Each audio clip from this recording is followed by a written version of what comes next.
Chronique de mémoire active. Certaines histoires ne peuvent pas être racontées en surface, car ce qui bloque dans une vie ne commence pas toujours dans cette vie. Ici, je partage des chroniques issues de mon protocole d'hypnose de régression avec télépathe. Ce sont des récits réels, anonymisés, où se révèlent les mémoires actives, les liens invisibles, les mécanismes d'emprise et de survie qui traversent le corps, l'âme et les incarnations. Si ces récits résonnent en toi, abonne-toi. Ils parlent à celles et ceux qui sentent que quelque chose agit sans toujours savoir quoi. Je suis Anne-Julie, harmonisatrice corps-cœur-âme, et voici l'histoire d'Aurélia. Dans la vie d'Aurélia, tout est lutte. Elle avance en serrant les dents. Elle dort peu, elle aime mal. Elle vit comme on survit. Dans son histoire, il y a trop de violence, trop tôt. Des corps qui prennent sans demander.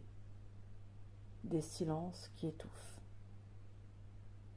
Une lignée rigide, militaire, religieuse, où le corps n'a jamais eu voix au chapitre. Et puis, cette sensation, depuis toujours, d'être en trop, mal placé, mal aimé, mal arrivé. Dans la matière, Aurélia s'épuise. Dans l'invisible, quelque chose attend. Et sa séance commence. La télépathe entre en hypnose.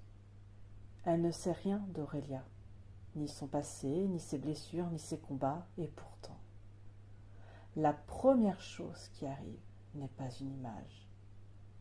C'est un son, brut, un grognement, bas, animal, chargé de rage. Ce son ne parle pas de cette vie, il parle d'avant.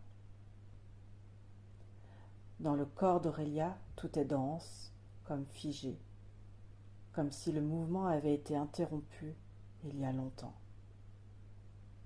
En scannant, une plaie apparaît, à la hanche, une blessure énergétique, ancienne, une trace de violence, une mémoire qui n'a jamais quitté le corps. Alors, l'histoire se déplie. Une autre vie, un désert, une agression, un combat, un homme tué pour survivre, puis la mort, seul,